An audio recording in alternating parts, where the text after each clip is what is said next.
káàbọ̀ sí orí ètò wa parí òwe yìí. Gẹ́gẹ́ bẹ́ ẹ ṣe mọ̀, ẹni tó bá parí òwe méjèèjì yìí tí mo fẹ́ béèrè tó sì dáhùn rẹ̀ dáadáa, ó ní àǹfààní sí ẹgbẹ̀rún márùn-ún, ìyẹn 5,000 naira. Òwe mi àkọ́kọ́, ẹ parí ẹ̀. Àìfi ètè mọ́ ètè, àìfi èrò mọ́ èrò. Òwe mi ìkejì, ẹ parí ẹ̀. Àìlèjà ni wọn kò bí mi ní ilé yìí, àìlèjà ni wọn kò bí mi sí ilé yìí.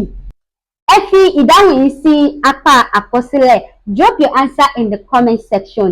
Ibẹ̀ ni mo máa ti mú ẹni tó yege tó sì gba òwe mi dáadáa tó lẹ́tọ̀ọ́ sí ẹgbẹ̀rún márùn-ún wa, ìyẹn 5,000 naira. Lẹ́ẹ̀kan sí, orúkọ tèmi ni Omidan Olúwanífẹ̀mí Bọ́lájí tí a mọ̀ sí Amọ́lẹ́sẹ̀.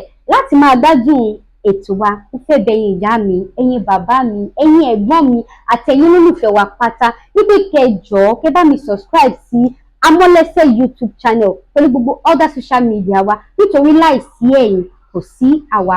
Ojú tẹ́ fi ń wò mí ò ní fọ́, bẹ́ẹ̀ ni etí tẹ́ fi ń gbọ́ mi ò ní di. Ẹ jẹ́ ká gbé àṣà wa lárugẹ. Remember, our culture is our heritage. Thank you.